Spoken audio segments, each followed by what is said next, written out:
अस्सलाम वालेकुम। कैसे हैं आप लोग? ठीक है। अच्छा सुने, कल हमने रीवैल्यूड एसेट को डिस्पोज करना सीखा था। कल के सवाल में एक ही रीवैल्यूड एसेट था, उसको डिस्पोज कर दिया था। ठीक है जी।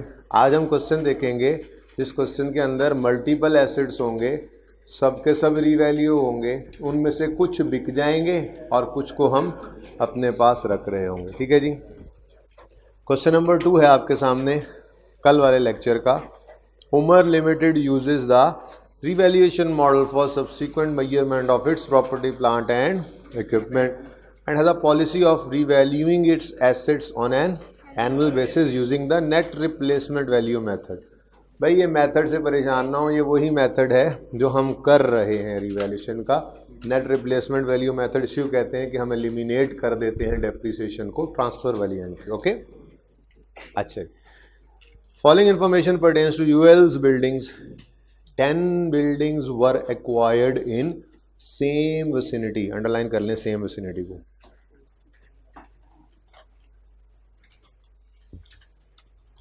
Ten buildings were acquired in same vicinity on 1st January 15 at a cost of 500 million each।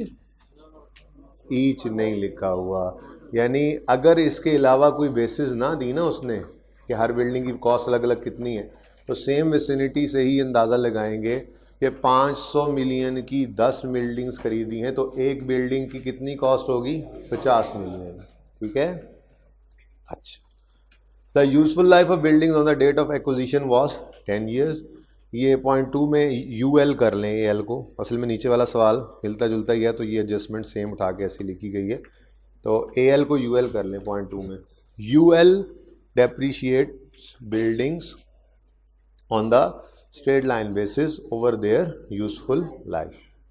The results of revaluations carried out during the last 3 years by expert valuation service and independent firm of valuers are as follows: 1st January 16, 1st January 17, 1st January 18। On 31st March 18 वाले साल में जाके 4 buildings were sold for 80 million each। 10 buildings total खरीदी थी, उनमें से कितनी बिकी हैं? 4, बाकी 6। अच्छा जी, भाई लेजर का तो पता करना जरा। अच्छा जी, इतना क्वेश्चन बिल्कुल आपने नोट नहीं किया होगा, आपको टाइम दूंगा, लेकिन इतने क्वेश्चन तक जो एंट्रीज हैं वो एंट्रीज बोल देता हूं मैं आपको। 31 दिसंबर 17 तक की एंट्रीज हम नहीं लिखेंगे, सिर्फ ज़बानी बोल रहे हैं। ठीक है।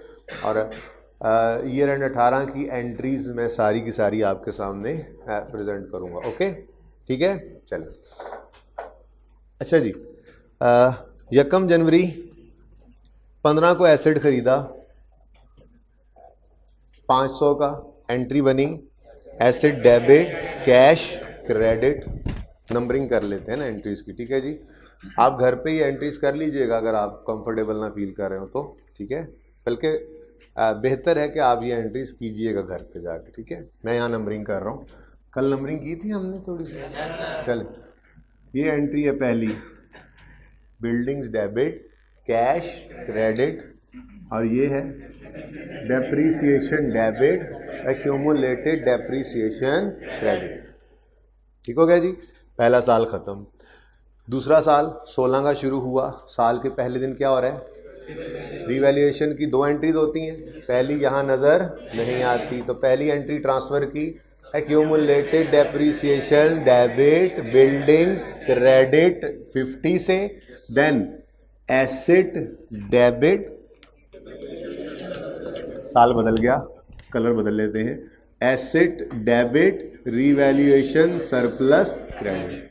पहली एंट्री नजर नहीं आ रही जी। तीसरी एंट्री में depreciation debit accumulated depreciation credit. चौथी entry revaluation surplus debit retained earnings credit. ये पास होने वाले सारे बच्चे एंट्री बोलते हैं, यूं यूं करके सर नहीं मारते, सही बोल रहे हैं बच्चे, सही बोल रहे हैं। ठीक है, सब बच्चे एंट्रीज बोल रहे होते हैं, है ना।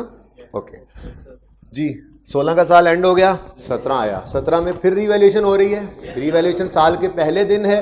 रीवैल्यूएशन की 2 एंट्रीज हैं। पहली entry accumulated depreciation, accumulated depreciation debit, दिमाग में कर रहे हैं एंट्री ना, दिमाग ऊपर है आप। एक्यूमुलेटेड डेप्रीसिएशन, पेपर नीचे है, दिमाग ऊपर है। Accumulated depreciation debit building credit 89 से, क्योंकि इससे पहले वाली तो गई। ठीक है, एंट्रीज बगैर भी हम जो है वो ज़बानी एंट्रीज कर रहे हैं, सामने नहीं है एक्यूमुलेटेड डेप्रिसिएशन। ठीक है, accumulated depreciation debit buildings credit 89 से। उसके बाद asset credit revaluation surplus debit profit and loss debit, ऐसे ही बोल दें। वैसे तो बनी entry revaluation surplus debit 311, profit and loss debit 100, asset credit 411। Year end पे depreciation debit accumulated depreciation credit, और इसकी एंट्री होगी नहीं होगी, एंट्री नहीं होगी, वो भी नहीं सोचना कि रिटेन अर्निंग डेबिट। याद है हमें बस अब इतनी सी बात कि जब सरप्लस नजर आएगा तो डेप्रीसिएशन की 2 एंट्रीज, और जिस साल में लॉस नजर आएगा डेप्रीसिएशन की एक ही एंट्री, इस +13 की एंट्री पास नहीं किया करते। क्लियर जी? चले यहां तक वर्किंग बना लें सब बच्चे।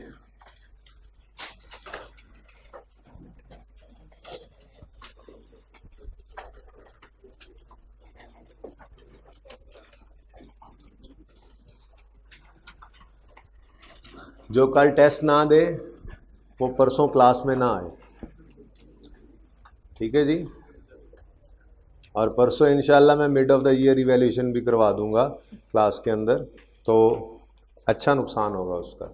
मेरी क्लास में बैठने की कोई जगह नहीं है ऐसे बच्चों की जो टेस्ट नहीं देते। हफ्ते में एक तो टेस्ट होता है और 2 हफ्ते बाद आ रहा है टेस्ट। नाका लगाता हूँ बारों बार ही।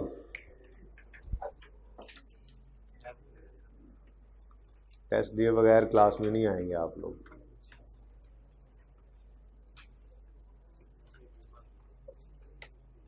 मेरा फाइन यही है, क्लास मिस करवा दो बस। अच्छा है ना, नुकसान। दूसरा फाइन तो वालदैन की जेब पे पड़ता है, आपको क्या फ़र्क पड़ता है? जी जी बेटा, ये बेटा वही मेथड होता है जो हम कर रहे हैं, रिलैक्स, यही मेथड है। हाँ, इसके आगे लिखो ये वही मेथड है जो हम कर रहे हैं, इतने दिन से कर रहे हैं, साथ ये भी ऐड कर लेना।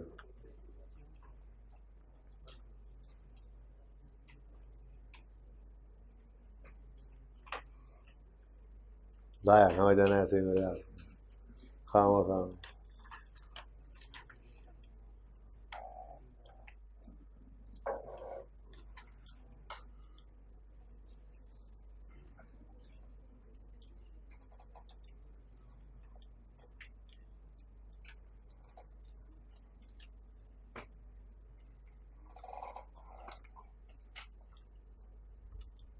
जब वर्किंग पूरी करें तो एक बार खामोशी से नंबरिंग करके आप भी एंट्रीज कर लें दिमाग के अंदर, जल्दी से स्पीड से वो एंट्रीज होंगी, जल्दी शाबाश। और वर्किंग देख के करने की बजाय खुद करें।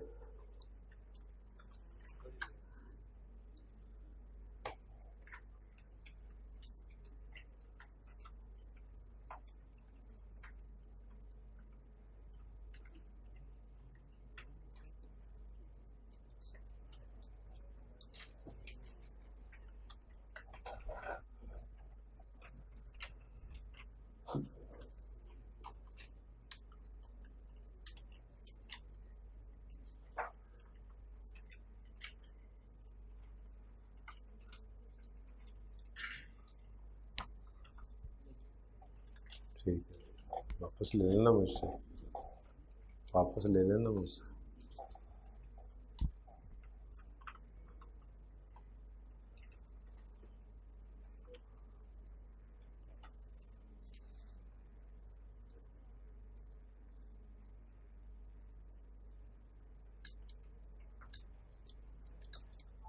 कैलकुलेटर नहीं है हमारे पास में, तो माइनस लगाओ, माइनस तो लगाओ।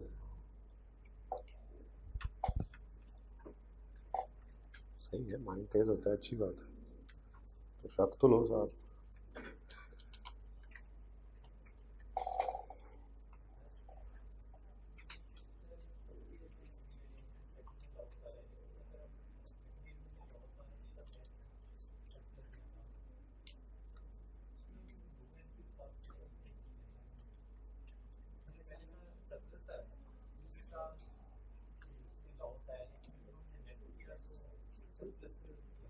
तो बस फिर 2 ही एंट्रीज होंगी, जब तक सरप्लस नजर आता रहेगा 2 एंट्रीज होती है।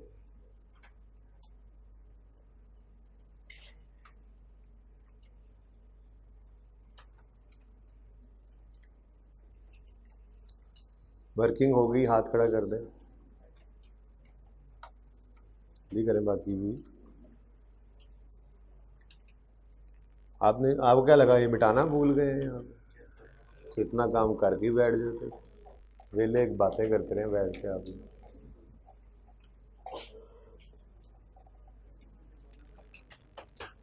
Prepare a note on property plant equipment including comparative figures for inclusion in UL's financial statement for the unit 31 December 18 in accordance with IFRS। आज नोट बनाएंगे। पिछली क्लास में 2-3 बातें एंड पे नोट के छोड़ दी थी, ठीक है जी, वो आप क्लास में भी छोड़ के बस जगह छोड़ देंगे उसकी।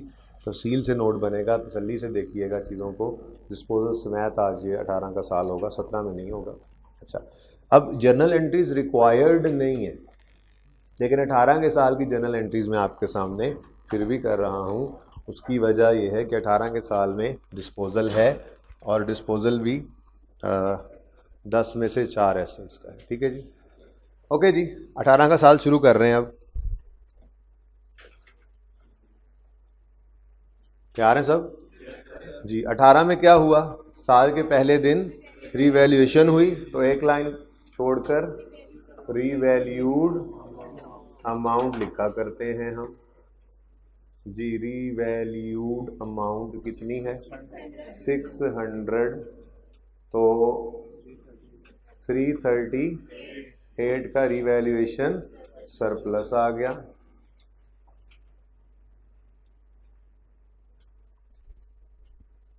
इस सरप्लस ने पहले जाके 87 के लॉस को रिवर्स कर दिया।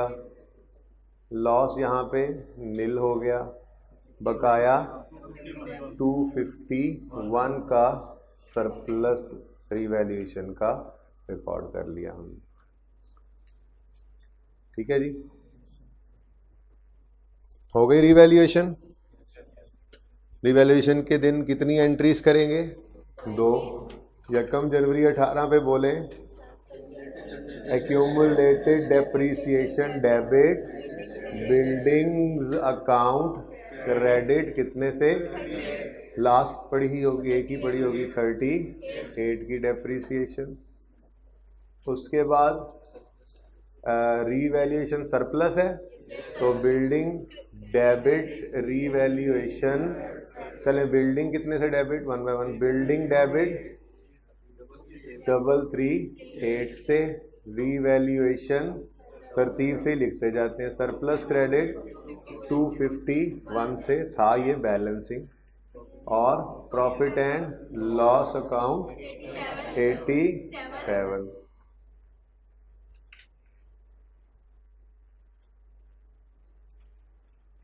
रीवैल्यूएशन की 2 एंट्रीज हो गई जी, जल्दी करें यहाँ तक।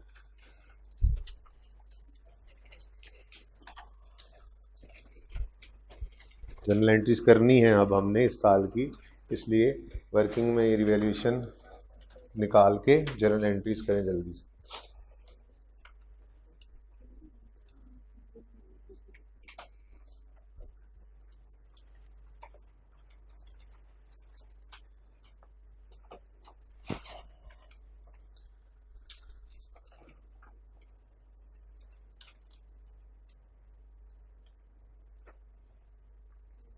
अभी तक के सवालों में देखा जाए तो आज सबसे मुश्किल सवाल होगा।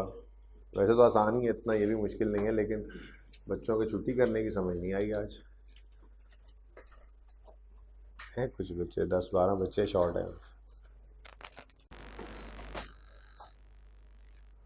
अच्छा जी, अब आखिरी लाइन दोबारा पढ़िए ज़रा। On 31 March 18 4 buildings were sold for 80 million each. तो 10 में से 4 बिल्डिंग्स क्या हो गई, बिक गई। तो 4 बिल्डिंग्स की डेप्रीसिएशन को भी कब तक रोकना पड़ेगा, 31 मार्च 18 पे। अब 4 बिल्डिंग्स की डेप्रीसिएशन अलग से निकालनी भी तो पड़ेगी, ठीक है। तो हम वर्किंग करेंगे एक जिसमें हम कैलकुलेट करेंगे depreciation on 4 buildings for how many months, for 3 months. Working 2 इसके लिए मैंने ओपन की हुई थी, depreciation of 4 buildings for 3 months. कैसे कैलकुलेट करेंगे, जरा तवज्जो कीजिएगा। अगर हम डिस्पोज ना हो रहा होता है एसेट, तो यहाँ पर सिर्फ सारी बिल्डिंग्स की अगर डेप्रीसिएशन यहाँ से माइनस करनी होती तो किस चीज़ को डिवाइड करते, 600 को, लेटेस्ट रिवैल्यूड अमाउंट को ही किया करते थे ना, और रिमेनिंग लाइफ पे किया करते थे। लेकिन मसला ये है कि 600 के अंदर 4 बिल्डिंग्स की 12 महीने डेप्रीसिएशन नहीं होनी, बाकी 6 की होनी है, तो अब उनको अलहदा करना पड़ेगा, ठीक है। तो जो फिगर डेप्रीशिएट होनी है, डेप्रीशिएबल अमाउंट यानी रिवैल्यूड अमाउंट, उसी को हम 4 बिल्डिंग्स का अलग से कैलकुलेट कर लेते हैं। कैसे, जरा देखिएगा। टोटल सरप्लस कितना है, टोटल रिवैल्यूड अमाउंट कितनी है, 600। ये कितनी बिल्डिंग्स की रिवैल्यूड अमाउंट है, 10 की है, तो डिवाइडेड बाय 10 कर दो तो पर बिल्डिंग आ गई। अब हमें कितनी बिल्डिंग से कंसर्न है, 4 से, तो क्या आंसर आ रहा है, 240 रिवैल्यूड अमाउंट है कितनी बिल्डिंग्स की, 4 की। अब यूजफुल लाइफ तो वही है ना जिस पे डिवाइड होना था रिमेनिंग लाइफ, ठीक है। यकम जल्दी 15 से 18 तक 3 गुजर गए, तो 10 में से 3 गए तो 7, तो 240 बटा 7 करेंगे। अब 240 बटा 7 किया तो ये तो पूरे साल की डेप्रीसिएशन आई। हमें डेप्रीसिएशन चाहिए 3 माह की, तो 3 बटा 12, 9 कर लें जी, राउंड कर दें। अब एक आवाज़ आएगी मिलियंस में, पता नहीं, ये हर रोज़ ही आती है, इसको अभी तक इसका ज़हन कबूल ही नहीं कर रहा कि हम मिलियंस में खेलने लग गए, हम बड़े हो गए। ओके जी, ये क्या है, ये उन 4 बिल्डिंग्स की डेप्रीसिएशन है 3 महीने की जो डिस्पोज हो रही हैं। इससे ज़्यादा इनकी डेप्रीसिएशन चार्ज नहीं है। लेकिन आपको ये पता है सरप्लस नज़र आ रहा है, तो सरप्लस नज़र आ रहा है तो फिर सरप्लस ने भी कुछ ना कुछ तो 3 महीने ही सही ट्रांसफ़र तो होना है ना 4 बिल्डिंग्स का। तो ये तो बात ऐसे लंबी की हमने, शॉर्टकट भी तो ज़हन में रखा हुआ है हमने। वो क्या, जो एसेट के साथ किया वही सरप्लस के साथ कर दो जी। सरप्लस टोटल कितना है, ये कितनी बिल्डिंग्स का है, डिवाइडेड बाय 10 इंटू 4, कितना आया, 100 जी। 100 सरप्लस आ गया 4 बिल्डिंग्स का। 251 सारी 6 बिल्डिंग्स का, उनमें से 4 का कितना, बराबर इसलिए समझ रहे हैं क्योंकि सवाल में और कुछ नहीं बताया और सेम विसिनिटी के अंदर उसने कट्टी बिल्डिंग्स खरीदी थी, तो फिर हमने ये अज्यूम किया था कि ये बराबर ही है। 50 मिलियन कॉस्ट थी, फिर जब रिवैल्यूएशन होती है तब भी बराबर लेते हैं। सवाल ने और कुछ बताया नहीं ना वो, ठीक है। तो 100 आ गया 4 बिल्डिंग्स का सरप्लस, करना तो वही है, डिवाइडेड बाय 7 इंटू 3 बाय 12, क्या आंसर आया जी, 4।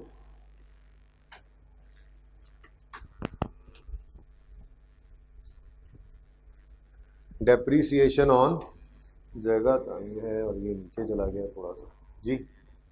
Depreciation on 4 buildings for 3 months working 2 में कितनी निकली है, 9 रुपीज़, और सरप्लस ट्रांसफ़र हुआ 4 रुपये। एंट्रीज कर लें ये, तो 31 मार्च 18 पर एंट्री हुई, depreciation expense debit, accumulated depreciation credit 9 से, उसके बाद revaluation surplus debit retained earnings credit कितने से?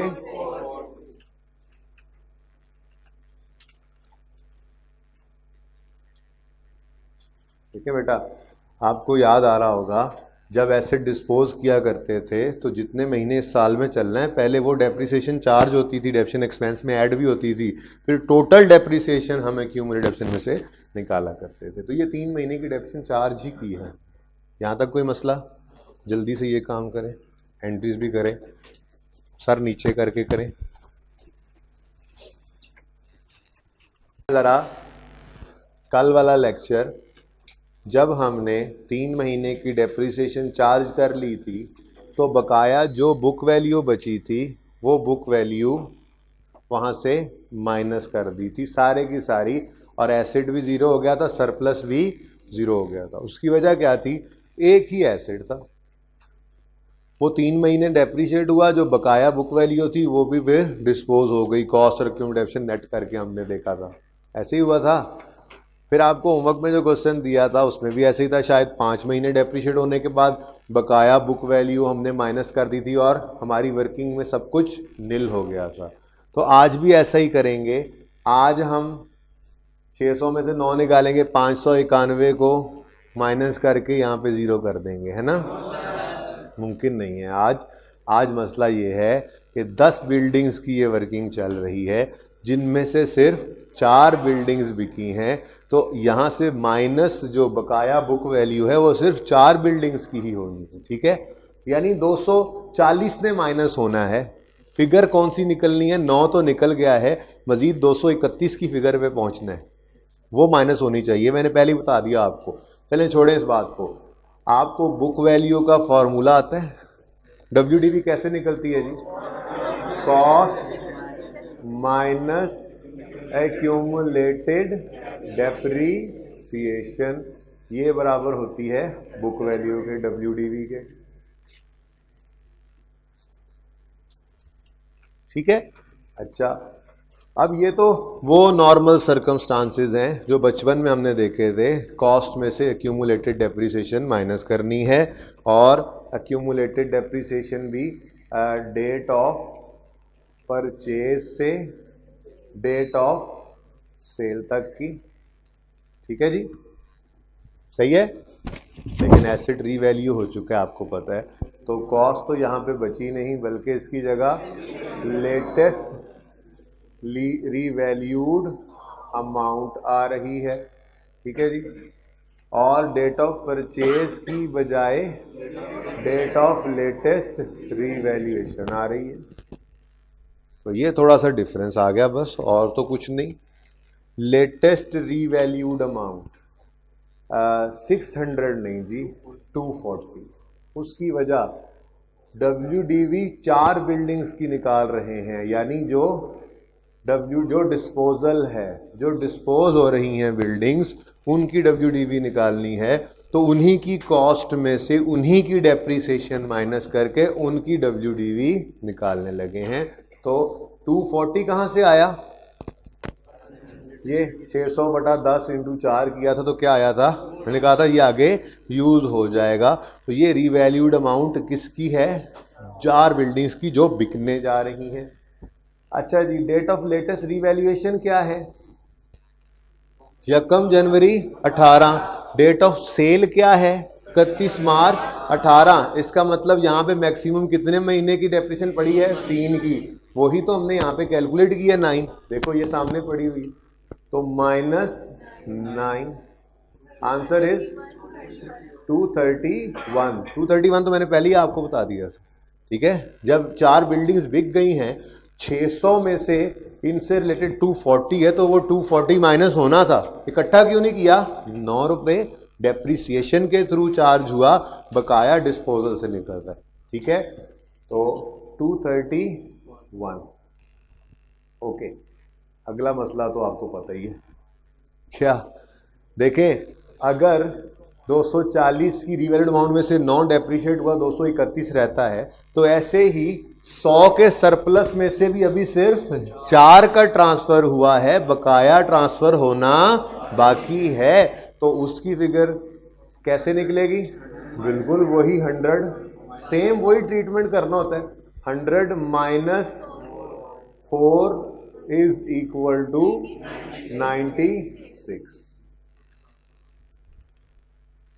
यहां पे लिख लेते हैं 31 मार्च 18। WDV ऑफ डिस्पोजल्स लिख दो या WDV ऑफ 4 बिल्डिंग्स लिख लो, पता ही है वो डिस्पोज हो रही हैं वर्किंग 3 में। 231 और 96 और करो तो ये वही 240 है, गया डिस्पोज होगी ना ये 240 माइनस 600 में से। ऐसे ही 251 से ये में से ये 100 जो डिस्पोजल से रिलेट कर रहा था वो भी माइनस हो। ठीक, फिर डिस्पोजल की एंट्री कर लेना चाहिए मेरे ख्याल से, क्या ख्याल है? ठीक है, ये फिगर्स तो निकल ही आई हैं। 31 मार्च 18 डिस्पोजल की एंट्री लिख लेते हैं फटाफट। Accumulated depreciation debit, cash debit और बिल्डिंग्स अकाउंट क्रेडिट। मसला कोई नहीं था, सिर्फ याद रखने वाली बात इतनी सी थी कि यहाँ से हमने निकालना होता था लेटेस्ट रीवैल्यूड अमाउंट को, ठीक है जी, और depreciation date of latest revaluation से डेट ऑफ सेल तक की आती थी। ऐसे ही है, कल देख लिया था हमने ये।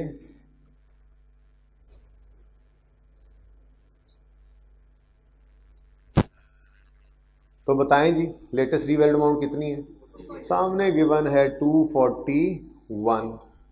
एक्यूमुलेटेड डेप्रीसिएशन कितनी है? सॉरी 240 और एक्यूमुलेटेड डेप्रीसिएशन कितनी है? 9। दोनों फिगर्स निकली हुई, ये देख 240 कॉस्ट या रीवैल्यूड अमाउंट, 9 एक्यूमुलेटेड डेप्रीसिएशन।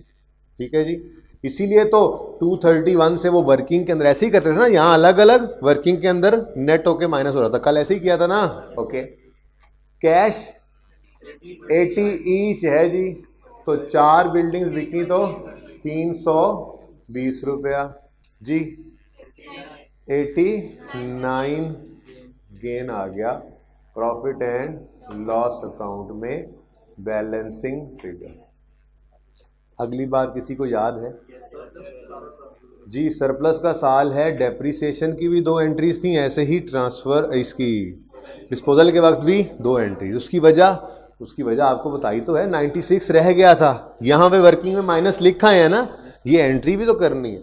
96 जो ट्रांसफर होने से रह गया था उसे भी तो ट्रांसफर करना है, तो बोलो कितना है रीवैल्यूएशन? सरप्लस डेबिट कितने से खत्म, कहां फेंक दिया?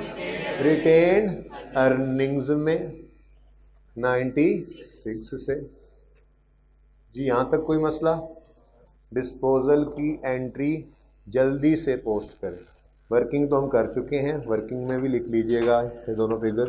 231 वो देखो नेट हो रहा है, 240 और 9 का नेट 231 है, वर्किंग में कल भी ऐसे ही नजर आया था। ओके, छेती कर ले, तो नकल करके एंट्री क्यों कर रहे हो?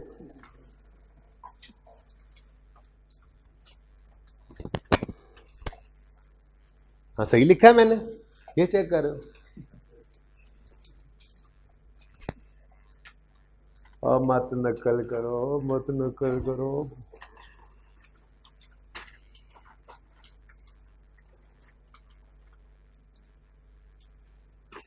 की है इंटू 6 करेंगे तो बकाया 360, ये 6 बिल्डिंग्स की आ गई, डिवाइडेड बाय 7 करके कोई फ्रैक्शन ना लगाओ, वजह पूरा साल यूज होना है इसलिए, तो डेप्रीसिएशन आ गई यहाँ पे 51। ये 6 फिगर्स निकालनी हुआ करेंगी हमें।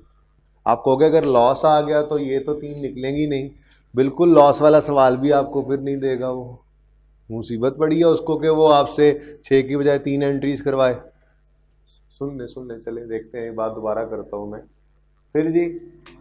251 भाई 151 कहाँ से आ गया 200 हाँ नहीं ठीक है भाई तरतीब नहीं दोहरानी है प्लीज ठीक है 251 डिवाइडेड बाय 10 ये यहीं पे तैयारी करके जाना ना बेटा ताकि बात याद हो जाए एक बार जी 251 ये 10 का सरप्लस था पर बिल्डिंग सरप्लस आया 6 से मल्टीप्लाई किया तो 6 का सरप्लस कितना आ गया 151 इसको डिवाइडेड बाय वैसे बिल्डिंग के वक्त सोच लो यहाँ पे तो सोचते ही नहीं होते हम बहरहाल 20 6 फिगर्स डेप्रीसिएशन डिस्पोजल की डेप्रीसिएशन सरप्लस डिस्पोजल की डब्ल्यूडीवी सरप्लस डब्ल्यूडीवी कह लें रिमेनिंग की डेप्रीसिएशन रिमेनिंग का सरप्लस तो यही कह रहा हूं आपने 6 फिगर्स कैलकुलेट की अब लॉस का साल होता ये तो यहां भी एक एंट्री ट्रांसफर की तो एंट्री होती ही नहीं यहां भी एक एंट्री कुछ भी नहीं करते यहां भी एक एंट्री यानी कि 3 एंट्रीज करनी पड़ती लॉस वाले सवाल में तो आप खुद बताओ एग्जामिनर आपसे कौन सा सवाल करना पसंद करेगा सरप्लस वाला लॉस वाला नहीं करेगा पसंद जी ओके 50 ये देखिए 31 दिसंबर 18 depreciation on 6 buildings for 12 months working 4 51 आई है जी और ट्रांसफर 22 जी डब्ल्यूडीवी बता दें चले 31 दिसंबर 2018 की डब्ल्यूडीवी है 309 और सरप्लस बचा है 129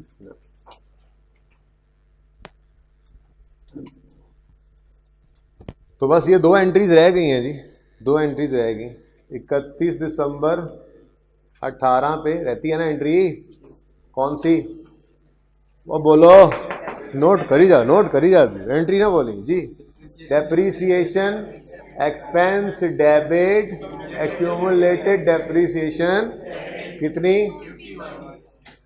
51 या 51 ओके 31 दिसंबर 18 पे दूसरी entry revaluation surplus debit retained earnings credit 22 entries मुक गई ये फरमाइशी प्रोग्राम था एंट्रीज रिक्वायरमेंट नहीं थी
एंट्रियों की भी लूट सेल ही लग गई है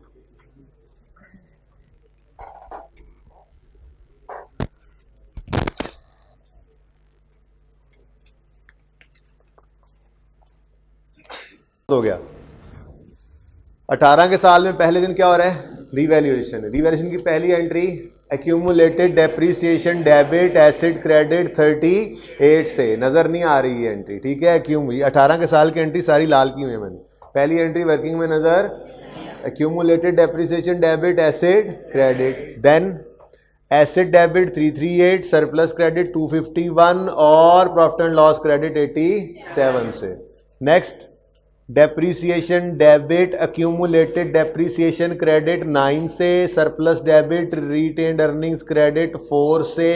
ये 3 महीने की डेप्रीसिएशन है डिस्पोजल वाले एसेट्स की, क्योंकि डेप्रीसिएशन की 2 एंट्रीज ये नजर आ रही हैं आपको, फिर 2 एंट्रीज ये नजर आ रही हैं।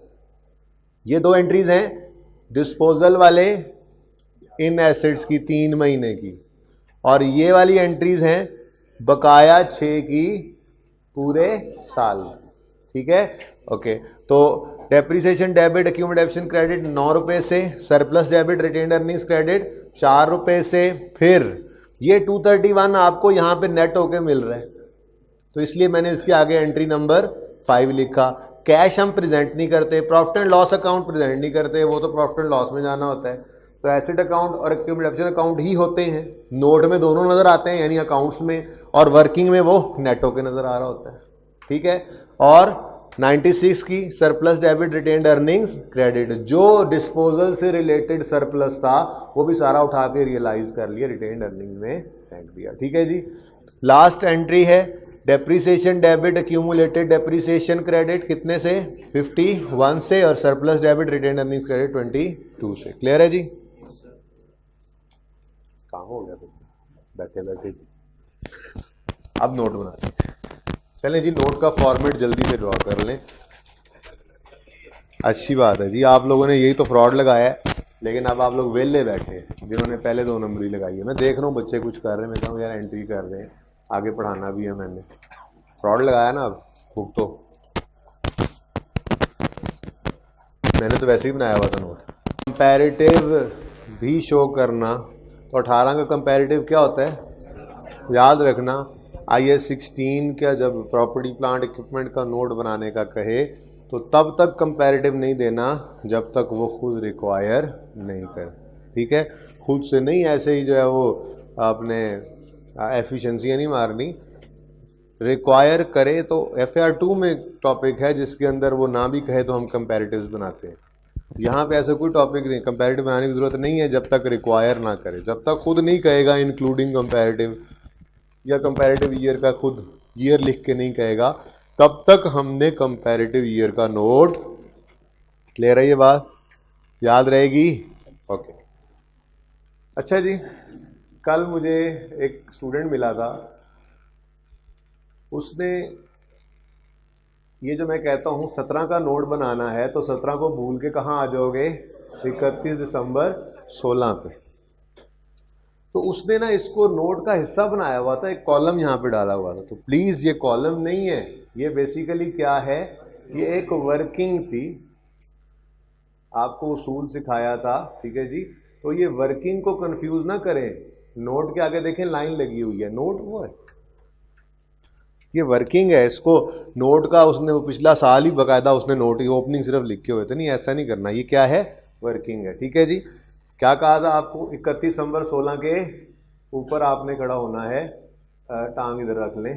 तो 31 दिसंबर 16, 31 दिसंबर 16 पे आपने क्लोजिंग एसेट अकाउंट का क्लोजिंग निकालना है, क्लोजिंग ऑफ एसेट अकाउंट और closing of accumulated depreciation account. मैंने इसलिए करीब करीब लिख दिया, उसे ये था ना सामने सामने थे तो उन्होंने समझा शायद कि वही जो है वो उस वर्किंग, ये वर्किंग नहीं है बल्कि नोट ही है, नोट नहीं है, ठीक है, वर्किंग।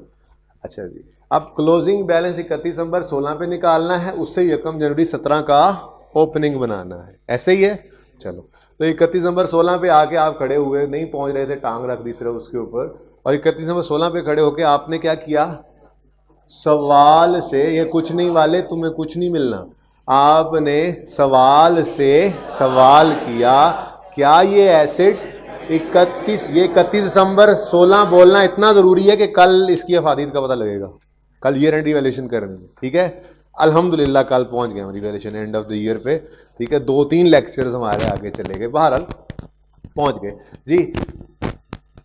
सवाल से क्या सवाल किया? 31 क्या ये एसेट 31 दिसंबर 16 या उससे पहले कभी रिवैल्यू हुआ? सवाल ने क्या कहा? हुआ। तो फिर एसेट अकाउंट में कॉस्ट की बजाय लेटेस्ट रिवैल्यूड अमाउंट पड़ी होगी जी। 31 दिसंबर 16 पे खड़े होकर लेटेस्ट रिवैल्यूड अमाउंट क्या है? लेटेस्ट रिवैल्यूएशन डेट क्या है? 1 जनवरी 16, और उस दिन रिवैल्यूड अमाउंट क्या है? 800। अगर 31 दिसंबर 16 पे क्लोजिंग है तो फिर 1 जनवरी 17 पे यही 800 ओपनिंग बन जाएगा। सिखाया था ये काम, ठीक है। तो ऐसे ही होगा, हम नहीं वहां से चल सकेंगे, हमारे पास नहीं पिछले नोट्स पड़े होंगे। 15, 16, 17, 18 का नोट नहीं बन रहा, 17 का भी ना होता, शायद 18 का बनाना पड़ता। इसीलिए तैयारी की थी हमने, बहुत सारा वक्त बचाना होता है, ठीक है। ओके, नेक्स्ट एक्यूमुलेटेड डेप्रिसिएशन को ओपनिंग में निकाल लें। सवाल हमें बता चुका ये एसेट रीवैल्यू हुआ है। अगर एसेट रीवैल्यू हो जाए तो एक्यूमुलेटेड डेप्रिसिएशन के अकाउंट में डेट ऑफ परचेज से डेट ऑफ ईयर एंड तक, डेट ऑफ लेटेस्ट रीवैल्यूएशन से ईयर एंड तक की डेट। तो लेटेस्ट रिवैल्यूएशन की डेट क्या है? 1 जनवरी 16। तो 1 जनवरी 16 से 31 दिसंबर 16 तक सिर्फ एक 16 के साल की डेप्रिसिएशन होगी। कितनी? 89। ये 89 अगर 31 दिसंबर 16 का क्लोजिंग बैलेंस है तो फिर 1 जनवरी 17 का यही ओपनिंग बन जाएगा। बस नोट समझो, आधे से ज्यादा बन गया है। ये वाला साल तो वैसे ही 1 मिनट का, ठीक है। एंट्रीज भी नहीं है मेरे सामने, फिर भी कोई मसला नहीं। 17 के साल में क्या हुआ? अब प्रैक्टिस है आपको काफी। 17 के साल में क्या हुआ? रिवैल्यूएशन हुई। रिवैल्यूएशन का दिन, पहला दिन क्या करना है? ट्रांसफर। रेडी है आपका बैलेंस 89 माइनस करो, यहां एडिशन तो है कोई नहीं, 89 ट्रांसफर लिख दो। दूसरा काम,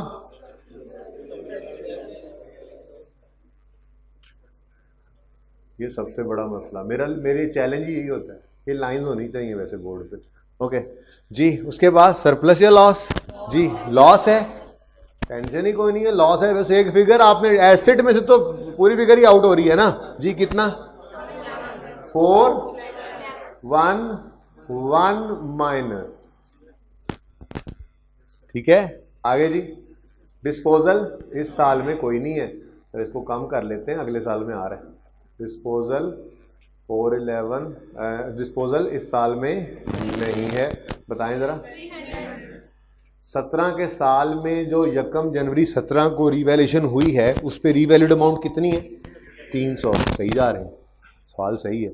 लेकिन आप अगर ये वाला काम आपको ना सिखाया गया होता तो आप बार बार ये गलतियां करते। आप 1 जनवरी 17 पे ये 300 उठा लेते, 300 उठाते तो सारा सवाल गलत, ठीक है। ओके, उसके बाद यहाँ क्या रह गया? सिर्फ इस साल की डेप्रिसिएशन कितनी है? 38। कोई डिस्पोजल तो नहीं है ना? नहीं, तो 38 माइनस किया, आंसर 262 ही होगा। 31 दिसंबर 17। क्लियर जी? जल्दी से करें ये काम, कितना काम जल्दी से करें।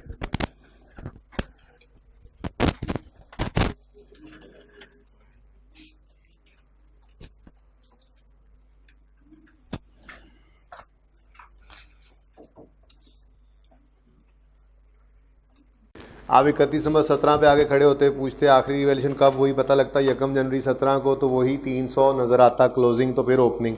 पर जब 1 साल का नोट ये सोच कर बना लिया है, अब तो ये हमारे पास रेडीली अवेलेबल है। तो इस क्लोजिंग को क्या कर लो,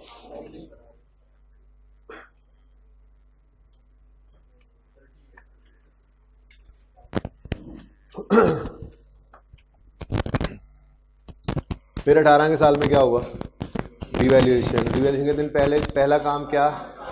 38 की डेप्रिसिएशन ट्रांसफर हो गई एसेट अकाउंट में। उसके बाद सरप्लस या लॉस, सरप्लस है लॉस कितना?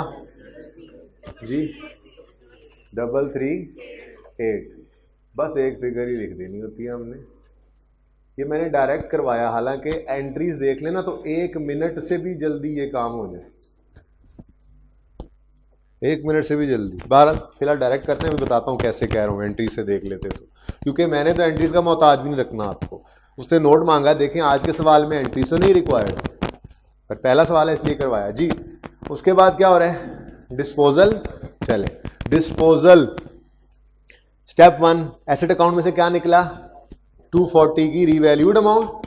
ये देखो, एक्यूमुलेटेड डेप्रिसिएशन में से 9 की डेप्रिसिएशन, यही एक्यूमुलेटेड थी ना।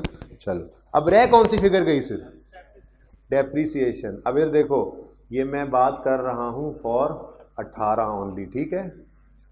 31 दिसंबर 18 के लिए डेप्रिसिएशन कितना है एक्सपेंस, जरा सोच के बता दो। सिर्फ 51 है ना, 51 6 बिल्डिंग्स की साल की और 9 रुपए 4 बिल्डिंग्स की 3 महीने की डेप्रिसिएशन। तो ये टोटल मिलकर बन गई 9 जमा 51 कितना, 60। जी बताएं जरा, देखें इधर 360 कैसे आया। 600 टोटल रीवैल्यूड अमाउंट थी, 600 आया करती थी यहां पे। इधर देखो ना भाई, उधर क्या देख रहे हो, 600 टोटल रीवैल्यूड अमाउंट होती थी, यहां पे 600 आती थी ना। अब 600 में से 240 निकल गई है, 4, तो बकाया कितनी बचनी चाहिए थी, 340, 360, सही जा रहे हैं बिल्कुल। उसके बाद डेप्रिसिएशन बताओ, 51 309, देखो बुक वैल्यू भी मैच कर रही है, यानी हम बिल्कुल सही पहुंचे। अब इधर देखें आसान कैसे था, एंट्रीज में तो इतना भी नहीं सोचना पड़ता। आपको मैंने नोट स्टार्ट करवाया था तो एक जुमला लिखवाया था कि नोट में तो सिर्फ एसेट और एक्यूमुलेटेड डेप्रिसिएशन के अकाउंट्स प्रेजेंट होते हैं, रिवैल्यूएशन सरप्लस होता है। रिवैल्यूएशन सरप्लस की यहां को जगह है, और बोलो क्यों, क्यों, वो इक्विटी है, वो इक्विटी का पोर्शन है। अच्छा, प्रॉफिट एंड लॉस यहां प्रेजेंट होता है, वो प्रॉफिट एंड लॉस का है। रिटेन्ड अर्निंग्स इक्विटी है। कैश को हम वैसे ही प्रेजेंट इसमें तो करते ही नहीं, वैसे भी हम एक्सटेक्स में नहीं कर रहे होते। इसका मतलब बताया था आपको, नोट बनाते हुए सिर्फ 2 अकाउंट्स प्रेजेंट हुआ करेंगे, कौन कौन से, ब्लू, यानी जितनी एंट्रीज हुई पड़ी हैं उनमें सिर्फ एसेट और एक्यूमुलेटेड डेप्रिसिएशन को हम हाईलाइट कर लेते हैं। एक्यूमुलेटेड डेप्रिसिएशन, एसेट, एसेट ना एसेट, ये एक्सपेंस है, सॉरी एक्यूमुलेटेड, ठीक है, ये एक्सपेंस है, एक्सपेंस भी प्रॉफिट एंड लॉस में जाता है ना। उसके बाद ना ये पहले ही अनसर्कल है, 9 240, ये भी नहीं, ये भी नहीं, इनमें से कोई भी चीज नोट में नहीं आती, क्रॉस लगा दिए छोटे छोटे, कोई भी चीज नोट में नहीं आ रही, ना जी ना, नहीं बल्कि यूं कहना चाहिए, ना जी ना, आगे एक ही जुमले में दोनों उड़ जाए। आगे ना जी हाँ, सही कहा, और ना जी ना, यानी कि ये गोल दायरे ही रह गए जिन्होंने नोट में आना था। तरतीब से इनको लिखते जाओ। इधर देखो, एक्यूमुलेटेड डेबिट मतलब -38 माइनस, बिल्डिंग क्रेडिट मतलब -38 माइनस। आगे चलो, बिल्डिंग डेबिट 330 प्लस, आगे तो ना जी ना है दोनों ही, आगे बढ़ो, फिर 9 भी ना, और ये 9, ये क्या हो रहा है, एक्यूमुलेटेड डेप्रिसिएशन क्या हो रहा है, क्रेडिट, ये वो वाला नहीं है, ये कहां पे पड़ा है, सो थोड़ा सा सोचना भी पड़ेगा ना। फिर ये 9 कहां पे पड़ा है, ये 9 ये एक्सपेंस बढ़ा था, depreciation expense debit accumulated depreciation credit, ये पहले एक्यूमुलेटेड डेप्रिसिएशन में इकट्ठा हुआ था, फिर वहां से क्रेडिट होके निकला था, ठीक है ना। चले ओके, उसके बाद आगे चले, कोई नहीं, ये 9, ये वाला 9 डेबिट एक्यूमुलेटेड डेप्रिसिएशन, आगे दोनों ना, 240 बिल्डिंग क्रेडिट, आगे दोनों ना, एक हाँ 51, ये पड़ा है, तो ये दो सिर्फ सोचने पड़े हमें, ये अलग अलग नजर आ रही थी एंट्रीज के अंदर, ठीक है। 2 दफा एक्यूमुलेटेड डेप्रिसिएशन क्रेडिट हुआ था, 9 और 51। 3 महीने की डिस्पोज होने वाले एसेट्स की डेप्रिसिएशन, 12 महीने की रुकने वालों की डेप्रिसिएशन, ठीक है जी। और बस जल्दी से कंप्लीट करें, बढ़ना है आज हमारे नोट ने आगे।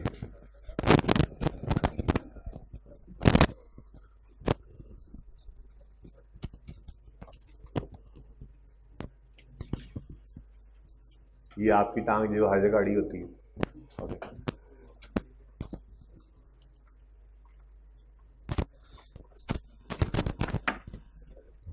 जी स्टूडेंट, हाँ है, वर्किंग से कैसे देखें, ऐसे देख लो, टाइम कम। आपके यूजर को यहां से देख के पता लग रहा है कि डेप्रिसिएशन मेथड क्या था, यूजफुल लाइफ रेट कितना था। अच्छा, एक से ज्यादा मॉडल्स यूज हुए, कॉस्ट पे, रिवैल्यूएशन पे। स्टैंडर्ड कहता है अपने मोहतरम यूजर को ये बातें अंग्रेजी में लिख के बता दो। तो कैसे लिखेंगे, जब ये नोट खत्म होगा यहां पे नीचे 22.1 में लिखेंगे ये 3 बातें। इधर देखें, मेजरमेंट बेसिस, मेजरमेंट मॉडल भी कहते हैं, जो पहले दिन बताया था। कॉस्ट भी हो सकता है और रिवैल्यूएशन भी, सॉरी रिवैल्यूएशन मॉडल मैंने इकट्ठा ही लिख दिया, ऐसे हुआ नहीं करेगा। अभी बताता हूँ फर्क क्या होगा। ये तो एक ही एसेट के 2 साल है ना, ठीक है, बताता हूँ अभी। उसके बाद डेप्रीसिएशन मेथड लिख दो, स्टैंडर्ड ने लिखा हुआ, ये बातें लिख के बताओ अपने यूजर को। हमने कहा जी सीधी लकीर मेथड है। उसने कहा अच्छा यूजफुल लाइफ या रेट, जो दिल करे वो भी लिख दो। हमने कहा जी 10 साल, ठीक है जी। अब होगा क्या, यूज कैसे होगा टेस्ट के अंदर, यही बात अगर इस तरह का नोट हो तो ठीक है, ये बिल्कुल सही लिखी मैंने, इकट्ठी लिख दी। लेकिन नोट तो इस तरह का भी आता है कि वो कहे land, building, plant and machinery, 3 asset दे दे मिसाल के तौर पर। लैंड रिवैल्यूएशन मॉडल पे हो, बिल्डिंग कॉस्ट मॉडल पे हो, प्लांट कॉस्ट मॉडल पे हो। लैंड में स्ट्रेट लाइन हो, बिल्डिंग में स्ट्रेट लाइन हो, प्लांट में रिड्यूसिंग हो, तो ये सब बातें उनके नीचे अलग अलग लिखी जा सकती हैं, सिर्फ एक हेडिंग के साथ हर एसेट के नीचे, ठीक है, सही है। मुश्किल लगा, नंबर होते हैं इसके भी। आगे बढ़ते हैं। उसके बाद स्टैंडर्ड ने रिक्वायर किया है कि अगर कभी आपका कोई एसेट रीवैल्यू हो जाए तो उसके बारे में 2-3 बातें बतानी है। और 2-3 बातें एक ही जुमले में बताई जाती हैं। कैसे बताई जाती हैं, इधर देखिएगा। Last revaluation was performed on, बताओ 18 में खड़े हो, 18 में खड़े हो तो last revaluation was performed on यकम जनवरी, लास्ट भाई latest, last depreciation was performed on यकम जनवरी 18 बाय, नाम इसलिए लिखा हुआ था देखो, bye expert valuation services, valuation service and independent firm of valuers. Standard ने कहा है, ये स्टैंडर्ड ने कहा अगर रिवैल्यूएशन हुई है तो बताओ आपकी रिवैल्यूएशन आखिरी कब हुई है, किसने की है, और आया वो इंडिपेंडेंट था। ये 3 बातें एक ही लाइन में लिख दी हमने, डिस्क्लोजर की रिक्वायरमेंट्स, ठीक है, ओके। उसके बाद अगर रिवैल्यूएशन हो जाए तो स्टैंडर्ड ये कहता है कि आप यूजर को ये भी बताओ had there been no revaluation, जैसे वो कल प्रूव करने के लिए मैंने कॉस्ट मॉडल अज्यूम किया था, याद आ रहा है? किया था ना, वर्किंग की थी, वो बोलो। वो कहता है ऐसा काम करके दिखाओ यूजर को, had there been no revaluation the cost and accumulated depreciation of buildings would have shown following balances। और यहां से आगे मैंने बात नहीं की दूसरी क्लास में, ये अंग्रेजी लिखने के बाद मैंने कहा था नीचे आपने 4 लाइनें खाली छोड़ देंगे, उनको 3 कही थी, आप 4 खाली छोड़ देंगे, ठीक है जी। एक और बात का ख्याल आ गया, एक लाइन और जी, कितनी लाइंस? 4 लाइंस आप खाली छोड़ लेंगे। इसके बाद बात जाहिर है इससे आगे कल ही करेंगे। और एक और चीज़ जो आपने लिख के बतानी होती है वो होती है डिटेल्स ऑफ डिस्पोजल्स। अच्छा, मुश्किल थोड़ी सी बात यही है, मुश्किल वो भी नहीं है, कॉस्ट माइनस अज्यूमिंग कोई रिवैल्यूएशन ना हो तो हम कॉस्ट माइनस एक्यूमुलेशन कर सकते हैं ना, वो सिर्फ शो करनी होती है यहाँ पे, ठीक है। और डिटेल ऑफ डिस्पोजल, सवाल के अंदर जितना डाटा होता है उसी के हिसाब से 3-4 चीज़ें लिखते हैं। तो इसके भी नीचे अगेन, भाई दरवाज़ा बंद कर दो, टाइम हुआ आपकी क्लास का। डिटेल ऑफ डिस्पोजल की हेडिंग बना के इसके नीचे भी आपने 3 लाइंस छोड़ देनी है। तो कल मैं आते ही इन दोनों की बात करूंगा, ओके, क्लियर है ये? अब आप लोग नोट करें, बैठें, मुझे पहले निकलने दीजिएगा।